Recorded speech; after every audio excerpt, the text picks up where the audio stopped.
Então, para começar, vou falar para vocês o que é cerveja.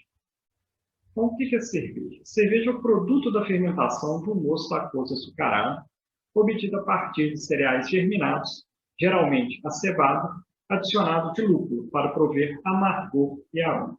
Então, esse mosto nada mais é do que um caldo açucarado, e esses açúcares foram extraídos a partir da passagem de água quente por esses grãos malteados, ou também chamados de germinados.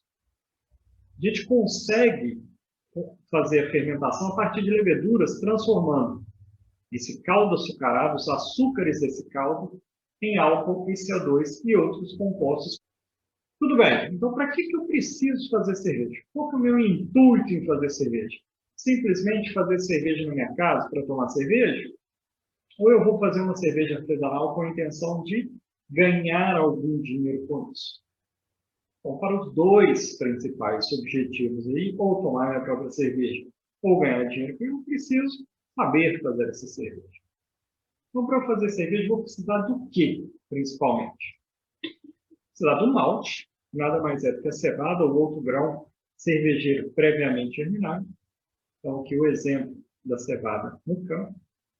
Precisar de água, uma fonte de água de boa qualidade, mais à frente eu falo disso.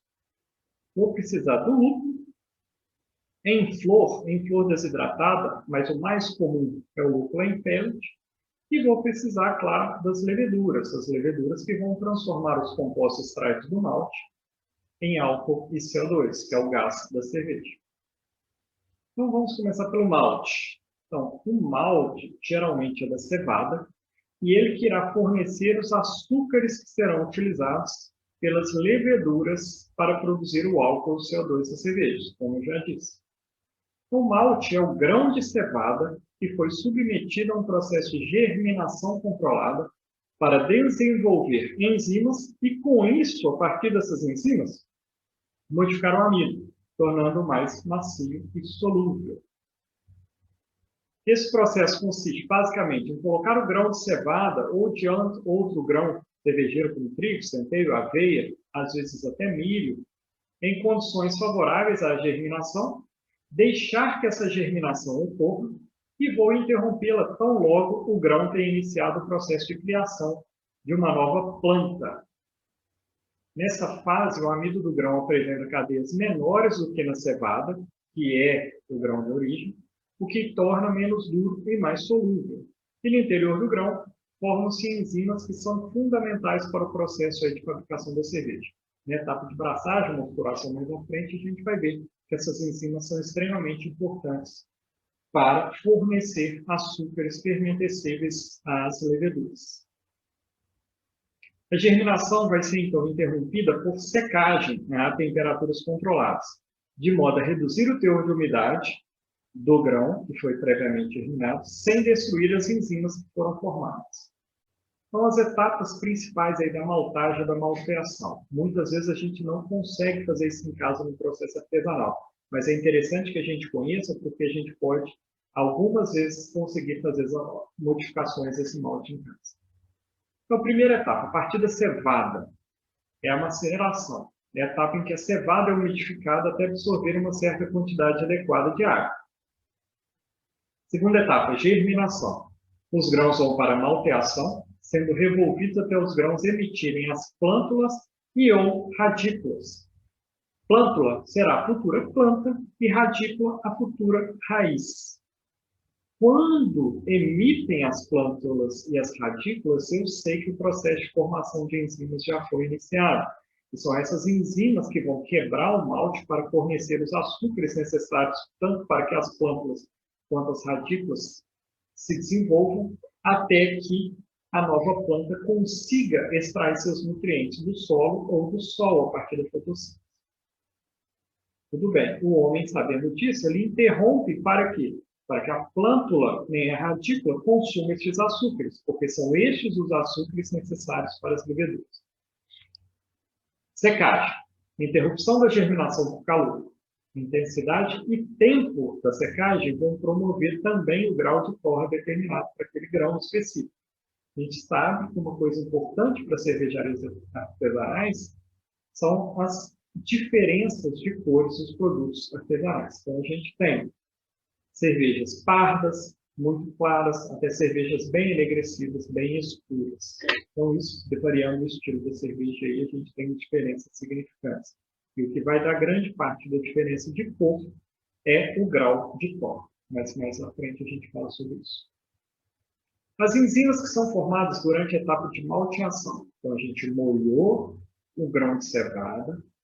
A partir do momento que ele está modificado, eu vou fazer revolvimentos para que essa cevada consiga respirar, absorver umidade, dando tempo para ela germinar. Então, na etapa de germinação, que é a malteação propriamente dita, as principais enzimas a serem controladas são as alfa e beta-amilases. Então, elas são formadas durante essa etapa aí de germinação controlada. E são as enzimas mais importantes para transformar aí o amido em açúcares fermentescíveis, principalmente maltose, glicose e maltotriose. Então, essas enzimas são capazes de converter a reserva de amido dos grãos de malte em carboidratos menores, como a maltose e glicose, podendo então ter substrato para as leveduras. Então, o substrato da levedura vai ser maltose, maltotriose e glicose. E o produto, CO2 e álcool principalmente.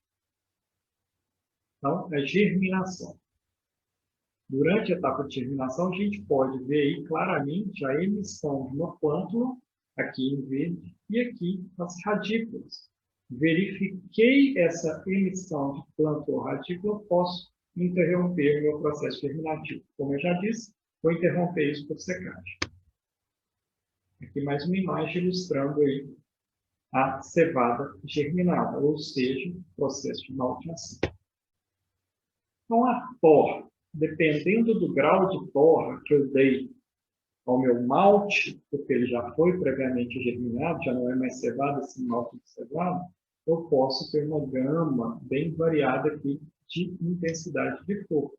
Então, aqui a cevada bem parda, sem torra, é que ela começa a sofrer secagem, vai sofrendo secagem, e uma secagem mais intensa começa a ser observada, e isso vai variando aí a intensidade de cor, até chegar numa torra completa. Então, qual que é a importância da torra para cervejas artesanais? O malte da cevada, durante a secagem e torração ou torrefação, é submetido a altas temperaturas por tempos pré-determinados.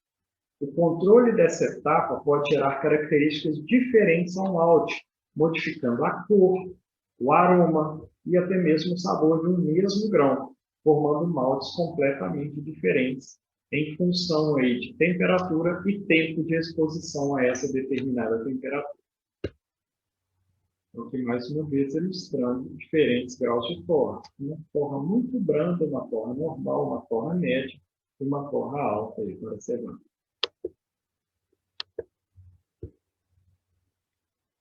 Dependendo do grau de torra, eu tenho diferentes variedades aqui de colorações para a cerveja.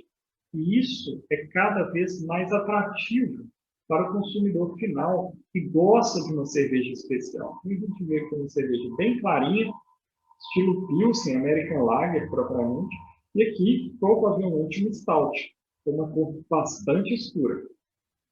E uma gama intermediária bem variada aqui de cores, passando do dourado para o cobreado, amarronzado, até bem completamente escuro.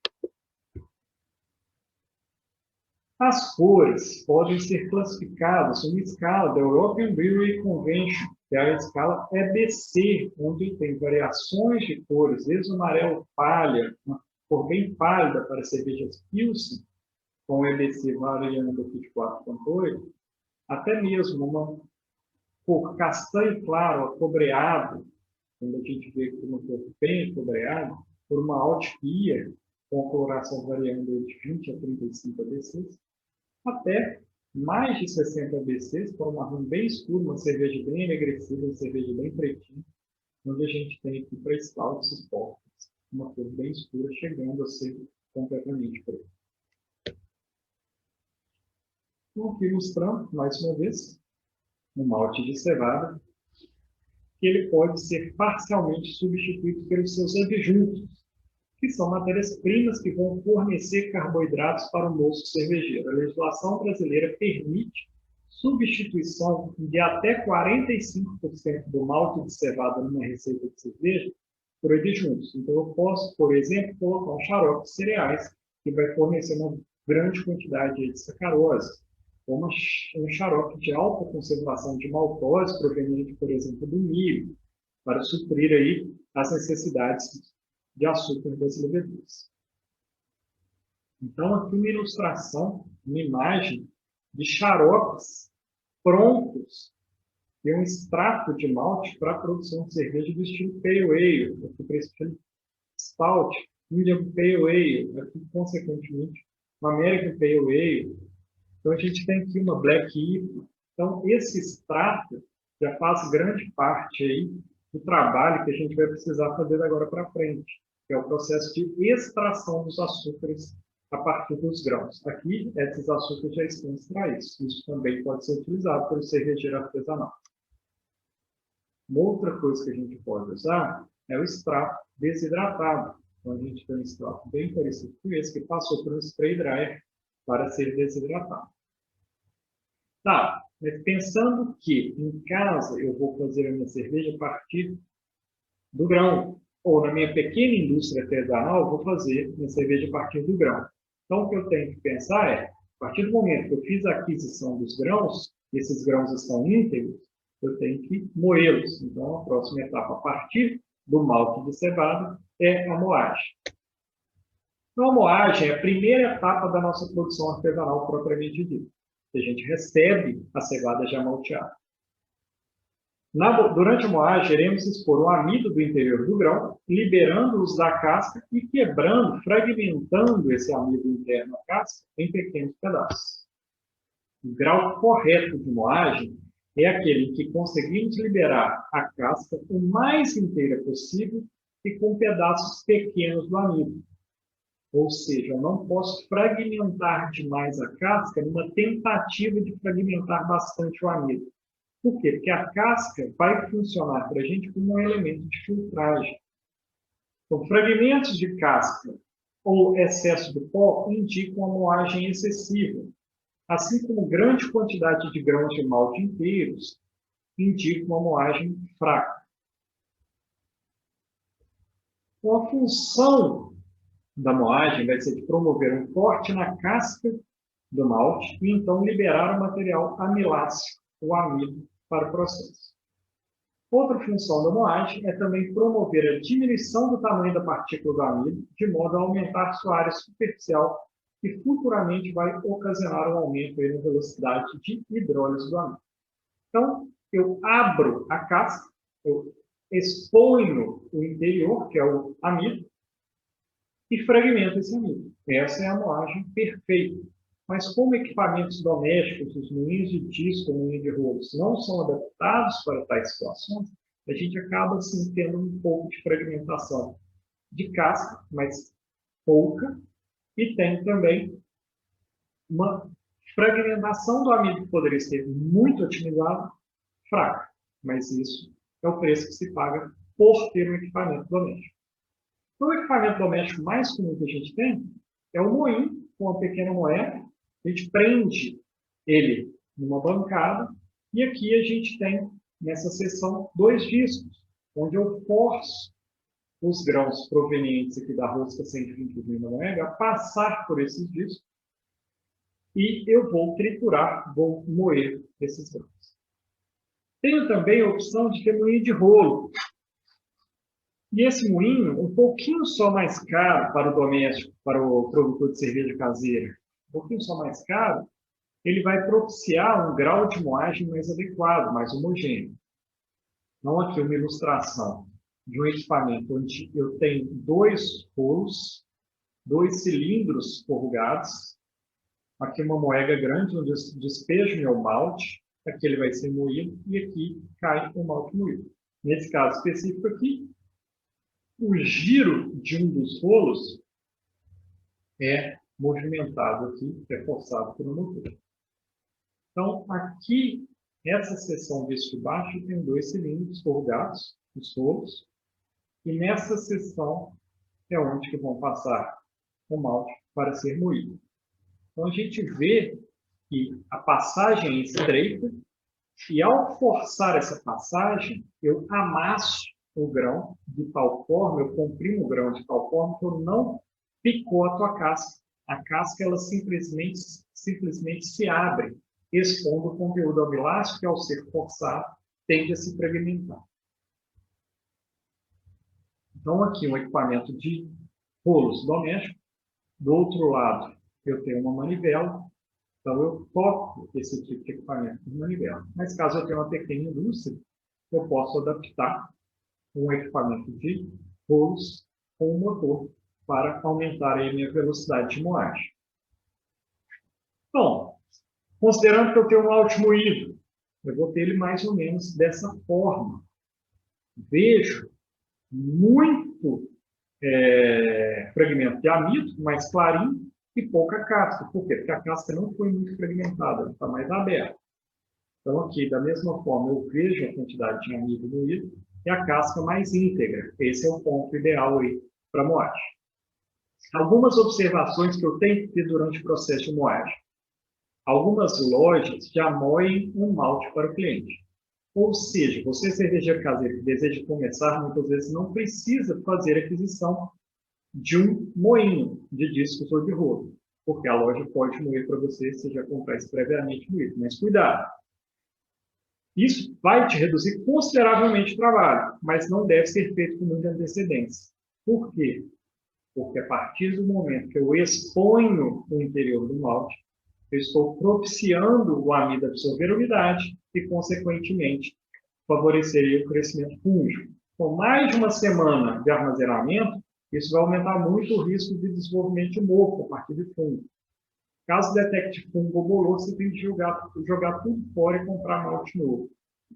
Então, eu posso sim não adquirir um moinho no início, mas que eu compre somente o malte previamente ao dia ou no mesmo dia que eu for fazer a minha cerveja, que eu for fazer a minha braçagem.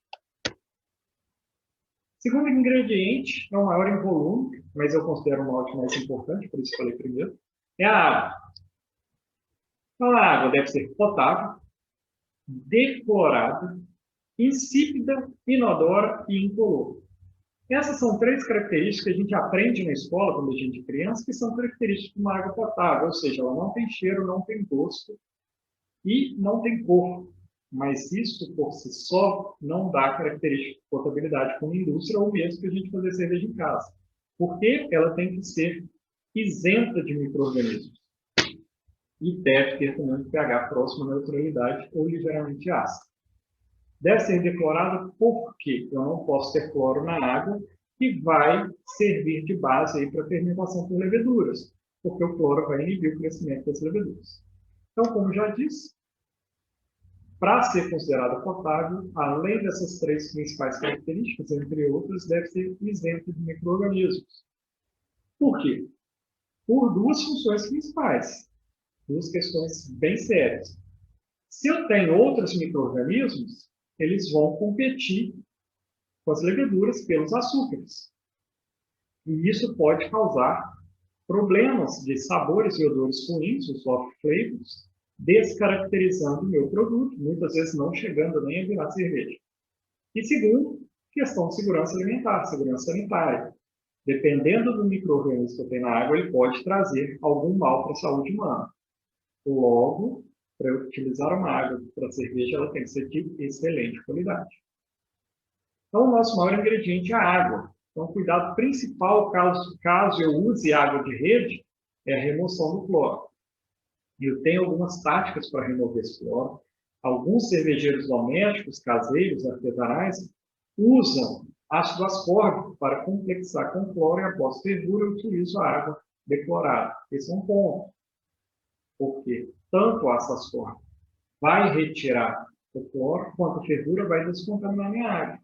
Então, eu consigo, sim, com isso, fazer um processo de purificação da água parcialmente adequado. O cloro, como eu já disse, inibe a multiplicação das leveduras, portanto, causa baixa fermentação. Então, não devo ter o cloro, apesar de a gente saber que o cloro combate as bactérias. Logo, caso a gente use a água do sistema de saneamento básico da sua cidade, a gente deve filtrar ela com um filtro apropriado para retirar o cloro. Ou eu posso utilizar água mineral. Qual que é a vantagem? Eu, utilizando água mineral de uma marca boa, de confiança, eu tenho uma água que é declorada e, ao mesmo tempo, sem micro-organismos. Mas vamos supor que eu tenho água da rede. O que eu tenho que fazer? Filtrar.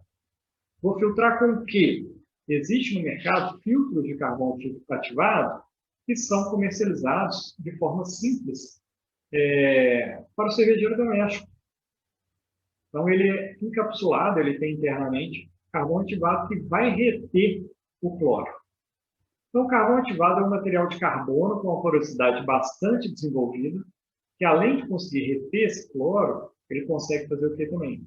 Reter compostos, substâncias que vão fornecer aí, aroma, sabor e cor para a sua água. Isso é ruim. Então, ele possui capacidade de coletar seletivamente gases, líquidos ou impurezas no interior de seus poros. Apresenta um excelente poder de clarificação, de desodorização e purificação de líquidos ou gases. Eu posso, por exemplo, utilizar carvão ativado para purificar gases, mas não é o caso na produção de cerveja doméstica. Então, para o doméstico, que eu vejo hoje mais acessível, mais prontamente utilizável e para uma produção pequena, é a utilização do ferro com água mineral. A partir do momento que você começa a produzir em uma escala cada vez maior, fazendo mais braçagens, pode ser que você veja necessidade de investir em um filtro de carvão ativado. Então tá, já tem meu malte moído, já tem minha água pura, com as características adequadas para a braçagem. Vou iniciar meu processo de braçagem ou de misturação propriamente dito. Vou começar realmente a fazer minha cerveja. Então eu tenho a água e o malte. O que eu faço com os dois? Coloco dentro de uma panela e vou condicionar essa água com o malte a temperaturas previamente estabelecidas. Qual que é a quantidade de água que eu uso para iniciar? Então, para eu começar o meu processo, um processo de BIAB ou de Single-VS, mais à frente eu posso falar disso, eu vou utilizar entre 2,5 e 3,5 litros de água por quilo de malte. Quando você vai começar numa produção de cerveja doméstica, por exemplo, de 20 litros, é normal que a loja te forneça uma proporção de malte já previamente estabelecida para certas receitas. Você não precisa ficar inventando a roda. Você já compra uma receita pronta para um volume certo de água que vai ser aquele determinado, que vai sair determinado tipo de cerveja. Você não precisa, no início de sua produção caseira, ficar pensando qual malte que eu compro, qual proporção, qual combinação de maltes que eu utilizo. Não. Você vai, conversa com o dono da loja, ou olha uma receita pronta no site e compra, para não ter erro. Então, geralmente, você usa aí entre 2,5 e 3,5 litros de água por quilo de malte. Mas a receita também pode vir com a quantidade inicial de água. Quais são os equipamentos mínimos que eu preciso para fazer essa cerveja artesanal? Começando, claro, pensando numa produção doméstica, para consumo próprio. Preciso de panela, no mínimo 2, para facilitar o meu trabalho. Uma pode ser substituída por um balde grande, mas ideal, primeiro que fosse uma panela. Um fogão ou fogareiro de alta pressão, quanto menor o volume, mais fácil de fazer isso em fogões. Quanto maior o volume, passou de 60, 80 litros, é interessante que você tenha um fogareiro de alta pressão. Uma colher cervejeira, geralmente polietileno, polipropileno, plástico branco, ou inox. Um termômetro, uma coisa que a gente vai precisar, sim, é controlar a temperatura, então um termômetro é primordial. Uma bomba, pode ser uma bombinha bem simples, é muito comum o cervejeiro artesanal utilizar bomba de máquina de lavar, faz adaptações com braçadeiras e mangueiras, para facilitar a recirculação de água no equipamento. Caso não tenha bomba, uma caneca limpa para que você faça essa recirculação manual. E como se dá, então, esse processo inicial aí de mosturação? Vou transformar água e grãos em mosto, para que a levedura consiga transformar esse mosto em cerveja. É denominado de mostura ou cozimento o processo da produção de cerveja que, pela atuação enzimática, aquelas enzimas que foram produzidas lá atrás no processo de malteação, especificamente durante a etapa de germinação. Essa atuação enzimática deve converter o amido dos grãos em açúcares fermentescíveis, maltose ou não fermentescíveis, as dextrinas. Além de maltose, a gente já falou maltotriose, glicose, etc. As enzimas contidas nos grãos de malte são liberadas para o meio e, sob a ação de calor, ou seja, o aquecimento que eu vou dar nessa mistura de água e grãos, são ativadas para promover a hidrólise catalítica do amido. Eu vou quebrar este amido em fragmentos cada vez menores. O amido, para quem não sabe, é um encadeamento muito longo de glicoses. A maltose são 2 glicoses e a maltotriose, 3 glicoses. Então, as enzimas na cevada maltada ou malteada, as principais que o cervejeiro caseiro tem que controlar são alfa-amilase e beta-amilase. A conversão do amido em açúcares fermentescíveis só vai acontecer se essas 2 enzimas trabalharem juntas durante um tempo razoável. Juntas, ou seja, no mesmo mosto. Qual que é o papel da alfa-amilase? Quebrar os longos encadeamentos dos amidos, dividindo-os na metade. Então, imagina que eu tenho um encadeamento de amido com 10 glicoses. Se a alfa-amilase corta no meio desse encadeamento, eu vou ter 5 glicoses de um lado e 5 do outro. Então, esse é o papel da alfa-amilase. Já a beta-amilase quebra os amidos, os longos encadeamentos de amidos, cortando-os em pares a partir do final da cadeia. Imagine que eu tenho os mesmos 10. 2 dessa ponta e 2 dessa ponta, ou seja, um par e outro par, são liberados pela beta-amilase, desde que estejam condicionadas na temperatura adequada para a atuação de cada enzima. Qual é o problema? As enzimas alfa-amilase são mais ativas de 67 a 72 graus. E as betas são mais ativas de 55 a 65 graus. Portanto, temperatura e duração da mistura precisa ser cuidadosamente controlada para se obter uma boa transformação. O ideal, pensando na otimização do processo, é que a alfa-amilase pudesse atuar primeiro, onde eu tivesse 10, cortava no meio e viesse a beta e cortava várias metades, porque eu teria mais pontas a serem cortadas. Mas, como a gente vê, a temperatura de atuação da beta vem primeiro.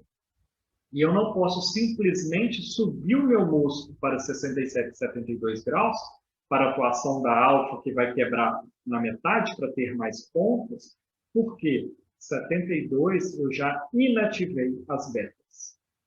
Então, eu tenho sim que subir para 55, 65 graus, deixar um determinado tempo para que as beta-amilases atuem, para depois passar para as alfa-amilases. Rampas de temperatura. É comum que o cervejeiro trabalhe em cima desse nome e rampas, que são determinados binômios de tempo e temperatura que cada faixa enzimática vai atuar. Então, para o cervejeiro caseiro, eu uso do fogão fogareiro para aquecer o mosto numa dada sequência de temperatura em diferentes faixas de atuação enzimática por determinado tempo. Dessa forma, podemos fracionar o amido e fornecer os açúcares para a atuação das leveduras quando for inocular no futuro. Então, aqui para a gente ter uma ideia, vai ter um gráfico aqui. pH, temperatura, e dentro do gráfico, as ações enzimáticas. Eu vejo que beta-amilase é de 55 a 65, alfa-amilase de 67 a 72, ela está aqui, e eu tenho um alvo de mosturação entre aqui 64 e 69. Por quê? Porque eu sei que mais ou menos nessa faixa de temperatura as duas estão atuando. Então eu posso, como cervejeiro caseiro iniciando no processo, manter a temperatura aqui em torno de 66, 67 e deixar por todo o tempo. Mas o mais comum é que cada vez mais, se você conhece o processo cervejeiro, você vai subindo aos poucos a temperatura para conseguir promover quebras mais adequadas. E algumas vezes até fazendo ajustamentos de pH para favorecer cada ação enzimática.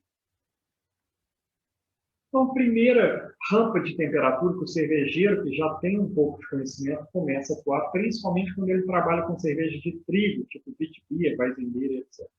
É a parada proteica, que é de 45 a 55 graus. As enzimas nessa faixa agem especificamente nas proteínas, indicado o uso dessa faixa em cereais como trigo, aveia, centeio e outros grãos não malteados. Ou seja, a ação é diretamente nas proteases. É necessário para que tais grãos sejam bem aproveitados. Por quê? Porque são grãos ricos em proteínas. Logo, eles precisam ter obrigatoriamente a primeira parada aí, com a primeira rampa como parada proteica. 10 a 15 minutos nessa temperatura já são mais que suficientes para a quebra da proteína em excesso, ajudando no processo futuro de clarificação. Se feita em excesso, passou de 15 minutos, 20, 30 minutos, essa etapa pode prejudicar a estabilidade da espuma, porque a gente sabe que a gente precisa de um pouco de rede proteica para a retenção das bolhas e formação da espuma no futuro.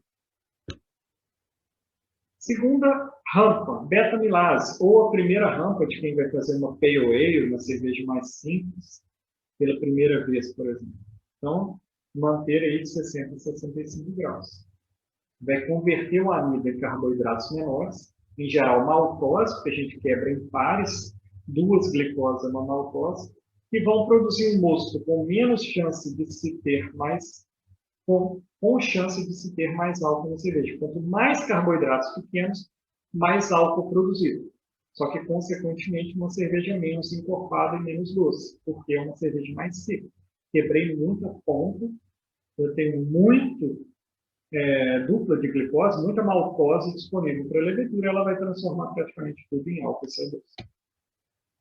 Essa rampa tem duração de aproximadamente 40 a 60 minutos e, se possível, com um pH entre 5,1 e 5,3.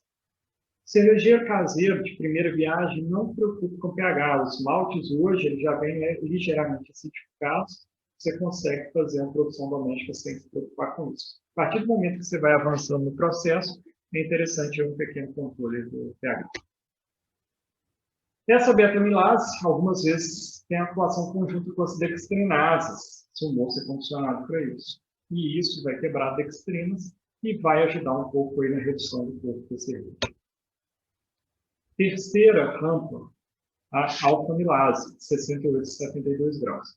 Se eu foco muito nessa rampa, eu tenho cerveja mais encorpada, cerveja mais doce e menos álcool. Só que, teoricamente, quem se propõe fazer em casa quer uma cerveja com um pouco de álcool, então faz a beta bem trabalhada também. Mas a alfa converte parte do amido em moléculas maiores, grande parte delas dextrinas. Propicia, então, um mosto para cervejas menos alcoólicas e mostos mais encorpados. É uma rampa bem variável, mas normalmente utiliza-se para o cervejeiro doméstico comum, 10 a 20 minutos no pH entre 5,3 a 5,5. Mais uma vez, não se preocupe com o pH se você é um cervejeiro iniciante. E uma coisa que é feita é monitorar a conversão do amido com o teste do iodo ao final. Não sei se todo mundo aqui já teve contato com a aula de química, mas uma coisa interessante que é muito comum de ser feito em escola é pingar iodo numa batata. A gente sabe que a reação do iodo com amido dá um tom enegrecido. E isso é um indicativo se tem mais ou menos amido ainda no meu mosto. E eu posso utilizar isso como indicador de final aí de mosturação, porque eu quero que todo o amido seja convertido em açúcares fermentescíveis. Ou seja, eu não quero que a reação do iodo dê positivo. Quarta rampa, mash out ou inativação enzimática, de 75 a 78 graus Celsius. É a saída da mosturação. Para que eu faço ela? Para inativar as enzimas sem prejudicar uma etapa aí de recirculação ou filtragem. Se eu não inativo as enzimas, eu vou quebrando cada vez mais açúcares. E isso pode, por exemplo, deixar minha cerveja sem corpo. Normalmente feito aí por 10 a 15 minutos, Em qualquer estilo, acima de 75 graus, eu inativo todas as enzimas desse processo. É feito, então, para evitar uma cerveja sem cor. Se eu mantenho lá 72, vou fazer minha recirculação de clarificação da cerveja 72, pode ter ainda a atuação da beta-milase, da alfa-milase com isso, e quebrando cada vez mais as fontes. Então, o teste do iodo, ou Lugol, como eu já falei mais à frente. Ele serve para verificar, então, a presença de amido, principalmente, e também é indicativo de presença de dextrins, mais amido. Então, ele pode ser um indicador do fim aí da mosturação. Então, aqui só para ilustrar, no início do processo, quando eu pingo o iodo no mosto, e eu ainda tenho muito amido, ele fica bem escurecido, e à medida que vai passando pelas tampas e pelo tempo, em determinada temperatura, vai ficando cada vez mais claro, até chegar da cor só do mosto, ou seja, não tem reação mais do Lugol, do iodo, com o amido, porque eu não tenho mais presença de amido no meu mosto. Então, isso é um indicativo interessante, que qualquer farmácia de manipulação você consegue comprar o Lugol e fazer esse teste em casa. Então, a filtração e recirculação. Vamos supor que eu estou fazendo minha cerveja, coloquei meu malte moído na água, passei por todas as rampas, fiz o mash out. Uma coisa interessante que pode ser feita até durante o mash out é filtrar e recircular, ou seja, filtrar por recirculação, saindo numa torneira embaixo, voltando o seu líquido para cima da panela e recirculando isso. Eu consigo que os fragmentos pequenos fiquem retidos aí na massa de grãos. Tem como objetivo, então, separar o mosto, que é a fração líquida do meu bagaço de malte, que é a minha torta. Então, os fragmentos de grãos eu quero que fiquem na panela e eu quero retirar só o líquido.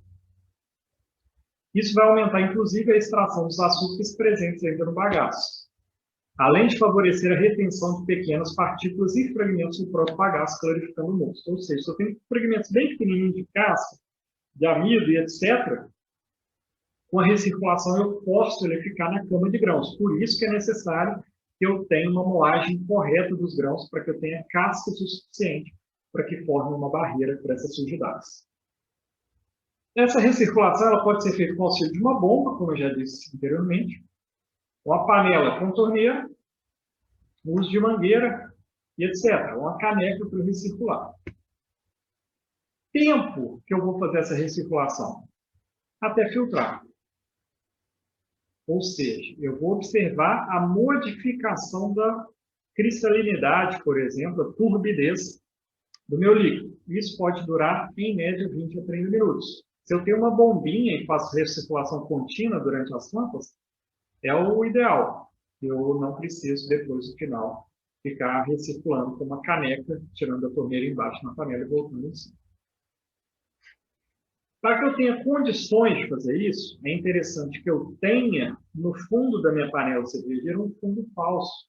Ou seja, eu tenho um círculo do mesmo diâmetro da panela, ligeiramente menor que aquele ente, todo perfurado, como nessa imagem, ou ranhurado, como nessa imagem. E aqui eu tenho uma alça para depois do final do processo puxar, e aqui tem várias. Na verdade, aqui ele está virado de cabeça para baixo, isso é para apoiar no fundo da panela, para o calor direto não encontrar do fogo, não entrar em contato com os grãos, e sim com o líquido. Posso ter, caso eu não tenha um fundo falso, um tubo feito de malha de aço, que é chamado de bazuca. Ele é todo perfurado. E aqui uma mangueira de malha de aço, toda perfurada. Eu consigo, durante uma recirculação, puxar só o líquido retorna para a panela por cima, vai ser obrigado a passar pela cama de grãos e os fragmentos pequenos vão ficando em cima, retirando cada vez esse líquido mais clarificado embaixo. Tá, mas eu não tenho condições de comprar um fundo falso, não tenho como fazer uma bazuca, nem comprar uma bazuca, eu tenho pouca grana para investir. Existe um sistema, que é o BIAP, onde eu vou fazer a abraçagem no saco, onde os grãos vão direto no saco, grain in a bag. Ou seja, eu tenho uma panela e eu tenho um saco de voal, que eu visto a panela, e o interior da panela eu tenho esse saco. Ele vai funcionar como meu elemento filtrante, não tem nada mais barato do que isso.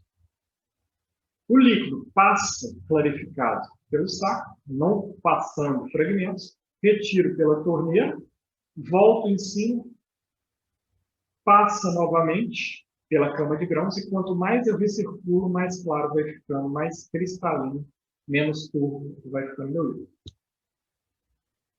Aqui a recirculação feita com bombas. Isso aqui é uma panela, não estou fazendo propaganda não, mas é de uma marca, que ela na tampa já vem com um lugar para encaixe de uma mangueirinha, e embaixo da tampa ela tem uma cânula, um caninho todo perfurado, onde eu faço a recirculação automática. Ligo a bomba, ela volta para a panela e fica recirculando. No meu laboratório na universidade, a gente tinha um protótipo, que já foi substituído, onde eu tinha, saindo da panela embaixo, uma mangueira atóxica toda perfurada, onde fazia a recirculação. E apesar de eu ter um cesto, que a gente pode ver a alça do cesto, de malha inox, eu ainda usava o voal para melhorar aí a limpidez da minha cerveja. Então, aqui para ilustrar, tem muita gente que fala que cervejeiro faz gambiarra, cervejeiro caseiro, cervejeiro artesanal, não faz gambiarra, não, faz a adaptação tecnológica. Então, aqui para ilustrar, a gente tem uma saída da panela de alumínio, com a válvulazinha, abro a válvula, tem um adaptador aqui para a saída da mangueira. A mangueira entra numa bombinha de máquina de lavar, sai e retorna para a panela. E para não ter um jato muito forte entrando na panela, que poderia romper essa cama de grãos e atravessar a sujidade de novo, a pessoa colocou uma escumadeira. Então, o que eu tenho aqui? Uma recirculação automatizada. E a gente pode verificar isso funcionando, e funciona muito bem. A gente tem o líquido sendo forçado a passar pela escumadeira e caindo mais calmamente aqui. Se você verificar que ela ainda está muito forte, você fecha um pouco mais o registro. Então, esse é um modelo simples de uma adaptação tecnológica de um cervejeiro doméstico. Com isso, eu consigo fazer a recirculação. Tá, fiz a recirculação, consegui limpar meu líquido. Eu vou tirar esse primeiro líquido por baixo da panela, vou reservar em outra panela ou em outro balde. Sobrou minha torta, meu bagaço. Eu posso fazer, principalmente no caso doméstico iniciante, a lavagem desse bagaço de malte. Então, ao terminar a recirculação, é importante eu transferir o meu primeiro moço para outro recipiente e lavar o meu bagaço com água quente. Quando eu lavo esse bagaço, eu aumento a recuperação de açúcares fermentescíveis, que possivelmente ainda estão aderidos na torta dos grãos de malte. Entenderam, então, por que é necessário, no caso do cervejeiro iniciante, fazer a lavagem do bagaço? Geralmente ele tem uma panela pequena, ele não consegue colocar toda a água ao mesmo tempo, e ele faz isso em 2 etapas. Temperatura da água de lavagem entre 70 e 80 graus. Abaixo de 70 eu vou extrair poucos açúcares, e acima de 80 eu posso arrastar taninos provenientes dos grãos, da casca dos grãos. E esses taninos promovem a astringência em excesso à minha cerveja. Para quem não sabe o que quer dizer a astringência, é só lembrar de quando já comeu uma banana ou uma goiaba verde. Aquela sensação de puxar, de prender de boca seca, promovido pelos taninos. Qual é a quantidade de água que eu vou utilizar durante a lavagem? Mais ou menos 2,5 litros a 4 litros de água, vai depender da receita que você está fazendo, do tanto de água que você usou para iniciar, e essa água a 75 graus por quilo de malte. Ou seja, é importante que você tenha assim 2 panelas para conseguir fazer a mostura, iniciar numa panela e na outra panela você já aquecer a água. Feito isso, peguei o primeiro mosto, recolhi numa panela, peguei a água de lavagem, recirculei bastante pela torta. Na hora que eu vejo que ela começou a clarificar novamente, eu junto o segundo mosto, que é da água de lavagem, com o primeiro. Tem meu volume total de mosto, que vai agora para a fervura. Então, os equipamentos necessários para fazer fervura. Acima de 30 litros, para fervura, já é recomendado você ter um fogareiro de alta pressão. Não quer dizer que você não vai conseguir fazer isso no fogão. Vai sim, só que pode ser que demore muito. Uma balança para você pesar o lúpulo, ou já compra uma receita pré-definida com os lúpulos pré-pesados. Uma peneira ou escumadeira de cozinha para retirar o excesso de espuma, mas é uma etapa opcional. Isso pode virar um trub, que mais à frente eu explico e fica retido na panela, mas se você vê que sua panela vai transbordar por excesso de espuma, é interessante retirar. Então, você vai ter na sua panela água e o malte, que já viraram o seu mosto. Então, aqui você já retirou o bagaço. O que entra aqui agora? O lúpulo. Durante a fervura, ou seja, a partir do momento que eu considero que abriu a fervura no meu processo, eu posso, em tempos pré-determinados, fazer adições de lúpulo.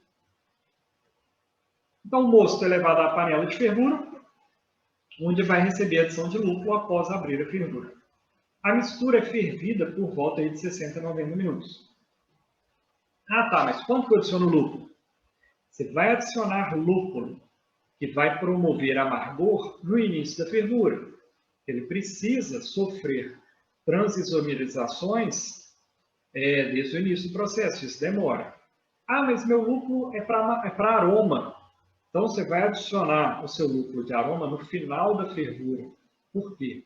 Porque compostos aromáticos são muito voláteis. Se você adiciona ele muito no início, ele volatiliza e sai do seu mosto. Então, é interessante que o lúpulo aromático seja adicionado no final. Fervura intensa do meu mosto vai eliminar possíveis bactérias e outros contaminantes do malte, do lúpulo e talvez até da água. Essa fervura intensa também vai extrair óleos essenciais e alfa-ácidos do lúpulo. Então, os óleos essenciais mais direcionados aí para aroma e alfa-ácidos para amargor. Logo, após a fervura, tudo que entrar em contato com a cerveja deve ser higienizado. Ou seja, a fervura é minha única e última etapa que eu consigo descontaminar meu mosto com suas matérias-primas. Água, malte e lúpulo. Então, a fervura bem feita me dá uma esterilização, quer seja ela parcial, do meu mosto. Então, lúpulo, aqui exibindo as flores de lúpulo, o lúpulo desidratado, a flor de lúpulo desidratada, e aqui o mais comum para o cervejeiro doméstico, o lúpulo comprado em lojas ou sites cervejeiros na forma de pellets. Então, o lúpulo é proveniente da planta Humulus lupus, que é uma trepadeira, e são recolhidos principalmente as flores fêmeas, porque elas apresentam uma grande quantidade de resinas amargas e de óleos essenciais. O lúpulo é o responsável pelo aroma, pelo amargor, pela estabilidade da espuma e também pode ser um conservante natural da cerveja. Tem vários compostos que são bactericidas. A forma mais comum, então, de utilização do lúpulo, principalmente para o caseiro, é em pellets. São pequenas pelotas obtidas a partir da prensagem das flores virgens. Consegue-se, assim, reduzir substancialmente os volumes de lúpulo a transportar, mantendo-se as características quase originais e puras das flores. Consigo retirar uma quantidade de água muito grande e o volume da flor realmente é muito exagerado. Quando eu prenso, eu tenho a redução de volume. Então, a condição da fervura. Durante a fervura ocorre a adição distribuída de lúpulos em tempos pré-determinados, dependendo aí do estilo da cerveja que pretende fazer. Promove a extração de alguns óleos essenciais e a isomerização dos alfa-ácidos extraídos do lúpulo, como eu já disse anteriormente. Óleos essenciais é uma mistura de hidrocarbonetos, terpenos, terpenoides, tiocarbonilos e de mais de 300 componentes que vão colaborar substancialmente para o aroma da cerveja. Então, lúpulos aromáticos, para que continuem sendo aromáticos dentro da cerveja, adicionados no final do processo. Algumas vezes até na parte fria, na maturação do processo. Mas isso é uma outra história. Os alfa-ácidos são os principais responsáveis pelo amargor da cerveja. E existem indicações de quanto amargo é uma cerveja, o famoso IBU. Os beta-ácidos, assim como os alfa-ácidos, também são resinas do lúpulo responsáveis pelo amargor. Então, o lúpulo para a produção caseira. A adição de lúpulo deve levar em conta o amargor, cuja unidade de medição, como eu já disse, é o IBU, International Bitter Units, e o aroma exalado pelo mesmo. Então, se comprar uma cerveja artesanal de qualidade, você vai ver no rótulo dela o índice de IBU. Para você ter uma ideia, cervejas Pilsen, American Light Lagers de grandes cervejarias têm entre 6, 8, 10 IBUs. E uma IPA de uma cervejaria artesanal tem em torno de 60, 70, uma Double IPA 90, podendo passar até de 100 IBUs. Então, para facilitar a produção, o lúpulo também pode ser substituído pelos seus extratos, mas isso é muito utilizado pelas grandes cervejarias. Então, aqui uma lata de extrato de lúpulo, extração supercrítica com CO2. Então, normal você ver numa embalagem de lúpulo em pellet que ele tem lá 10% de alfa-ácido. Aqui ele tem 61,1%, ou seja, bem concentrado. E aqui também o tipo de embalagem com extratos de lúpulos. Então vamos lá. Fervi o meu mosto pelo tempo adequado, fazendo as adições adequadas de lúpulo ao longo do tempo. Eu preciso agora o quê?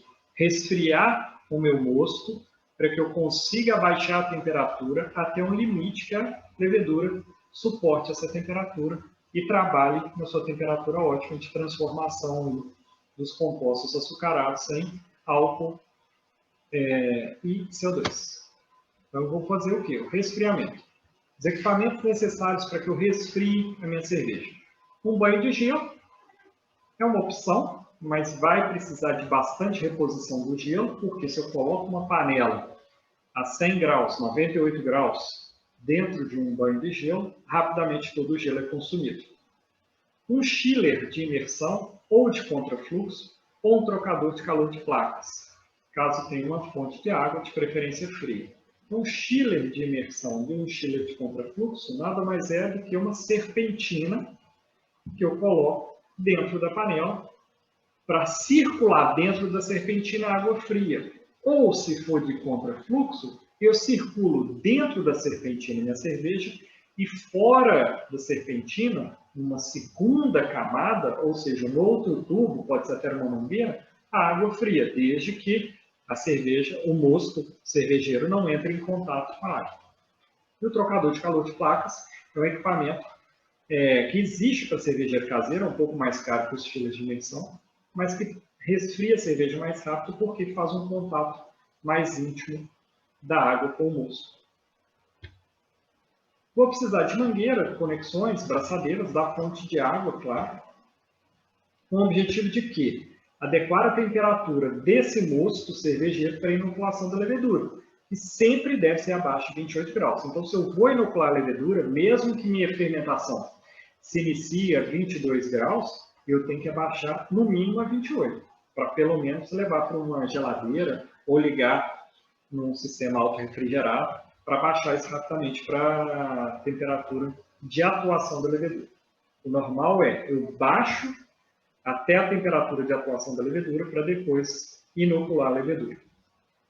Durante o resfriamento, também faço a separação do trub por sedimentação. São as partículas em suspensão que vão decantar mais rápido em baixas temperaturas. Ou seja, toda a sujidade que eu tenho de fragmento de lúpulo, de proteína da casca e etc., que está no meu mosto cervejeiro, quando eu resfrio rapidamente, ele sedimenta.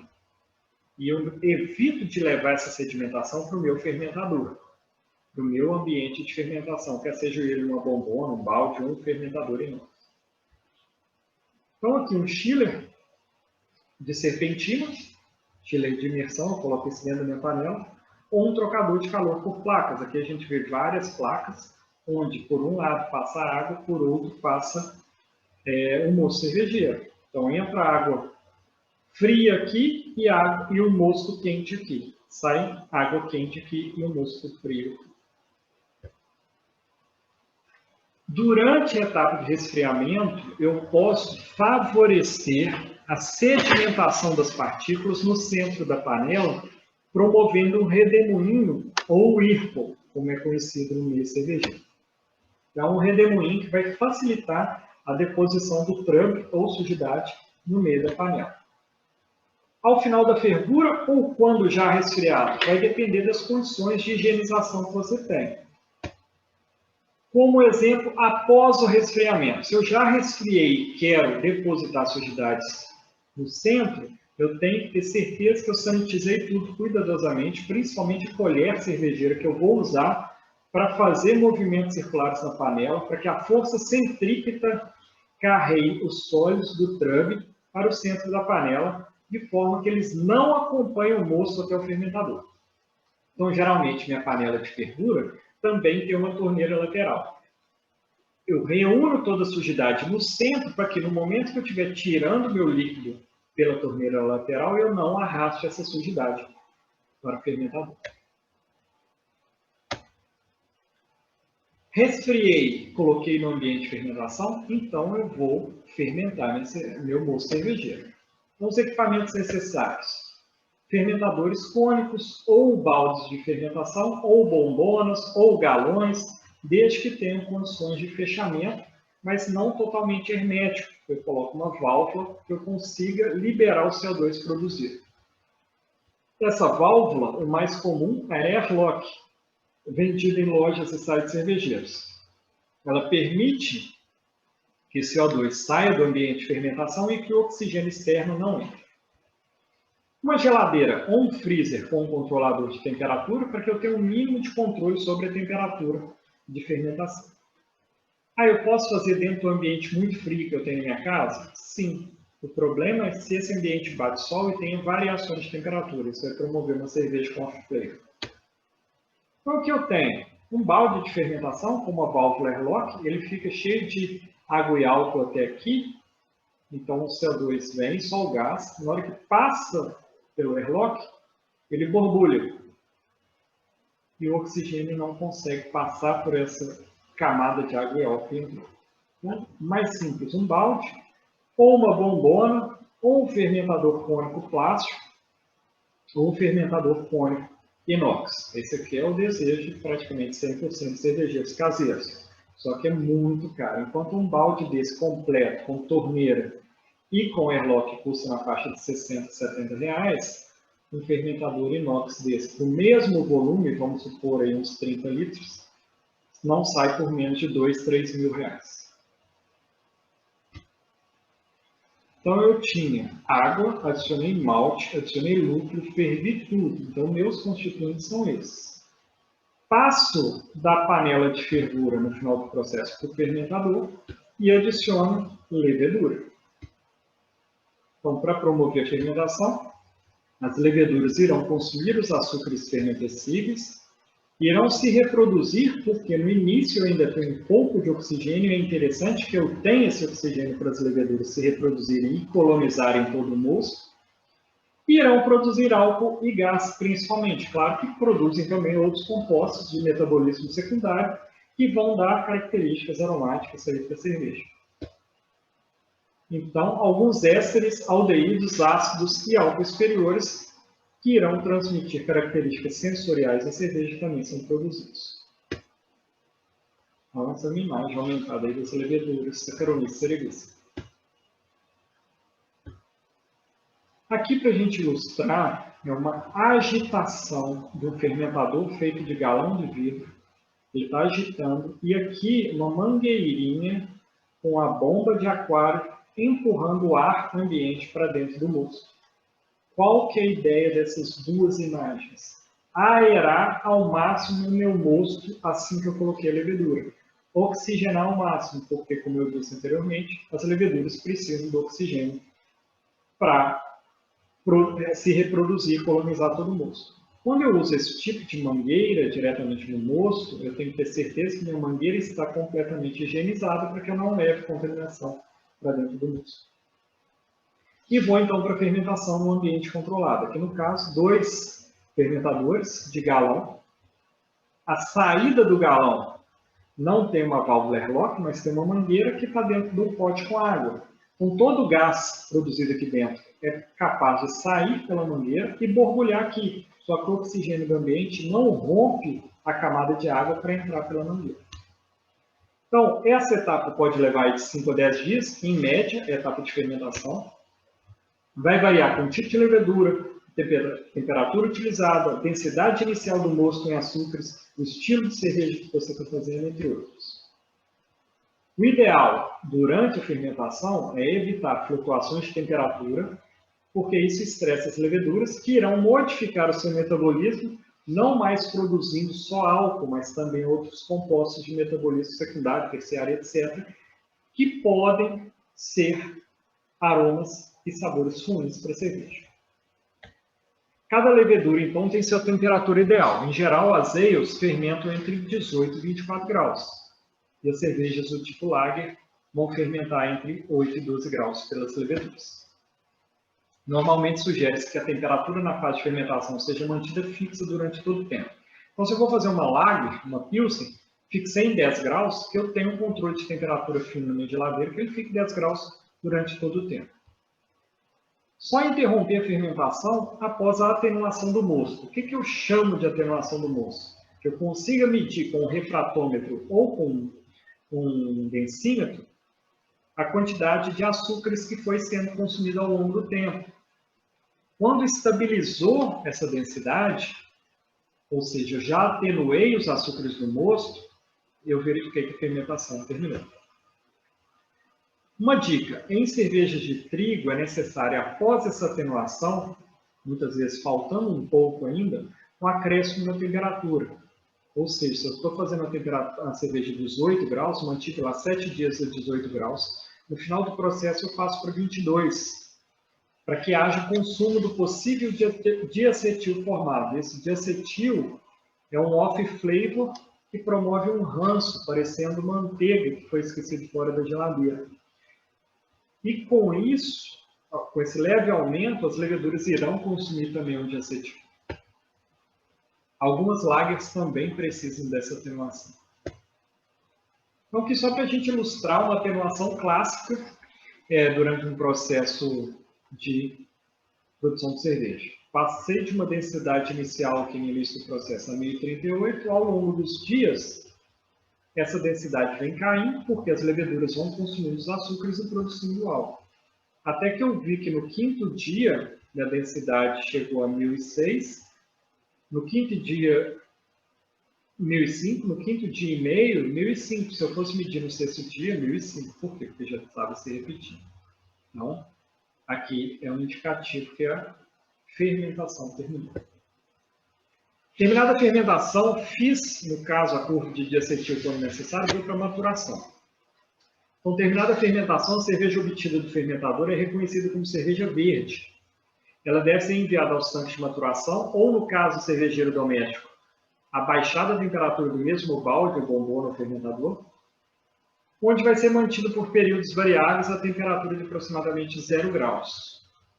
Então, aqui no caso de um cervejeiro que está utilizando um galão de água mineral transparente, de plástico ou de vidro, ele consegue ver a deposição das sujidades e da massa de leveduras no fundo, quando feita uma maturação por um tempo correto a temperaturas baixas. Então, essa fase é importante, pois ocorre sedimentação de algumas partículas em suspensão e também vai desencadear algumas reações de esterificação que irão produzir alguns compostos aromatizantes essenciais para a cerveja. Então, a maturação é como se fosse um refinamento, um polimento da sua cerveja. Tanto em turbidez, porque você vê que pela sedimentação a baixa temperatura a cerveja está ficando mais limpa, quanto em sabores e aromas. Então, sem maturação, a cerveja artesanal provavelmente fica muito turva, apesar de algumas pessoas acharem que a maturação não é obrigatória para o cervejeiro caseiro. Ao deixarmos a cerveja maturar a baixa temperatura, seu aspecto e aromas são então refinados, polidos. Parte dos possíveis off-flavors são consumidos pelas leveduras também nessa fase. Mais na fase da curva de diacetil, mas aqui também ocorre.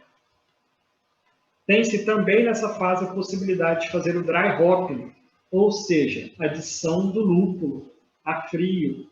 Eu consigo, nessa fase, com muito cuidado no fermentador não pressurizado, de forma doméstica, adicionar mais lúpulo para quê?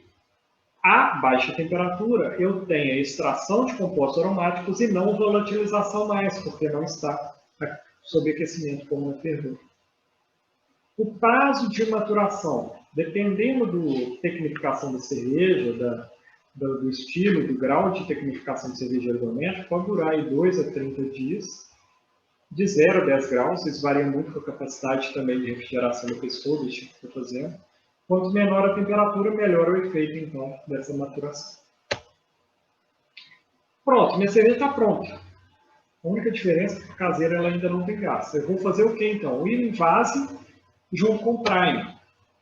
Então, ficou lá os 7 dias, em média, fermentando, mais os 10, 12 dias maturando a baixa temperatura, eu transfiro, no caso de fazer prime, minha cerveja para uma panela previamente limpa e muito bem sanitizada, para depois dessa panela, aqui ela tem torneira, mas aqui também tem torneira, transferir isso para a garrafa e para depois recravar.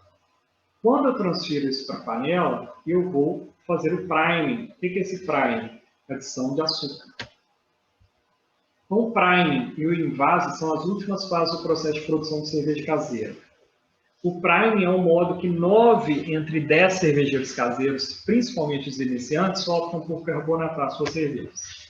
Trata-se de adição de açúcar fermentescível na cerveja, logo antes do invase, com o objetivo de induzir uma nova fermentação dentro da garrafa, gerando, portanto, a produção de mais CO2 pelas leveduras residuais e, por conseguinte, carbonatando a cerveja, ou seja, deixando ela gaseificada. Então, a forma mais tradicional de fazer o prime é com açúcar cristal, açúcar de cozinha invertido. Mas podemos adicionar praticamente qualquer fonte de açúcar, como, por exemplo, o mel, o mosto de uma outra produção, ou mesmo o extrato de malte desidratado. É muito importante o uso, então, dessa fase, desse açúcar. O uso de menos açúcar do que devido acarreta em pouca espuma, pouco gás na cerveja. Enquanto o uso excessivo leva à supercarbonatação, podendo, no caso de exagero, levar à explosão de garrafas. Ou seja, sua garrafa pode estourar e é sempre um risco, porque garrafa de vidro sobre alta pressão pode causar acidentes graves. Aqui só para ilustrar um comparativo aí do prime, aqui uma cerveja altamente carbonatada, você vê aqui pela retenção de espuma, e uma aqui que ficou praticamente descarbonatada sem gás, com pouquíssima espuma. Tem gente que fala assim, mas eu gosto de cerveja sem espuma. A espuma, pessoal, é uma característica importante porque ela retém aromas e sabores e ajuda, inclusive, a isolar a temperatura da cerveja perdendo menos calor, menos frio, na verdade. Aqui um exemplo clássico de erro na hora de fazer o prime. A pessoa colocou muito mais açúcar do que precisava, então ela está altamente carbonatada. Então, para cervejas bem maturadas, ou seja, que eu tenho certeza que todo o açúcar foi atenuado e as leveduras bem depositadas, a gente pode usar de 6 a 8 gramas de açúcar invertido, dependendo do estilo ou da quantidade de colarinho desejado para a cerveja. Normal é de 6 para baixo. Normalmente, então, o usual é 6 gramas por litro para cervejas inglesas, 8 gramas por litro para cervejas belgas muito bem maturadas, 9 gramas por litro para cerveja de trigos muito bem maturadas, dentre outros. Como que eu faço esse prime? Então, para fazer o prime, o primeiro passo é saber a quantidade que se deseja engarrafar. Por exemplo, se eu tenho 30 litros fermentados numa panela, 30 litros medidos fermentados na panela, eu multiplico ele por 6. Por quê? Porque eu vou usar, por exemplo, 6 gramas de açúcar por litro. Então, eu tenho que adicionar 180 gramas de açúcar na cerveja. Vou adicionar direto? Não. Eu pego um pouquinho da minha cerveja pela torneira, numa canequinha, por exemplo, adiciono os 180 gramas de açúcar, levo para o fogo, pingo um pouco de limão ou coloco ácido cítrico para promover a inversão desse açúcar cristal, que é sacarose, em glicose e frutose, que é de melhor assimilação pelas leveduras. Resfrio rapidamente ou adiciono em todo o líquido da panela ainda frio. Então, eu pego 180 gramas, adiciono aproximadamente 300 ml de água ou mosto, geralmente mosto é melhor para você não diluir essa cerveja, acidifico com algumas gotas de limão e fervo até a dissolução. Adicionei, invasei e agora? Para a formação da carbonatação adequada, as garrafas com prime devem ficar acondicionadas à temperatura ambiente por no mínimo 7 dias. Então, é o tempo necessário para que as leveduras residuais na sua cerveja consumam esses açúcares e esses açúcares virem mais gás. Claro que vira um pouquinho mais de álcool, mas pelo menos você tem certeza que sua cerveja está carbonatada. E a validade? Geralmente, cervejeiro caseiro não pasteuriza, toma cerveja viva. Como, então, não são pasteurizados, o ideal é que sejam consumidos em até 3 meses. Dependendo do estilo, até 6. Quanto mais alcoólica, mais tempo ela dura. Mas não é bom arriscar. Com cervejas mais alcoólicas e mais lupuladas, podem durar um pouco mais de tempo. Ok, pessoal? O que eu tinha para falar para vocês era isso. Muito obrigado. E para todos aqueles que desejam fazer sua cerveja em casa, mãos no malte em vez de mãos à obra.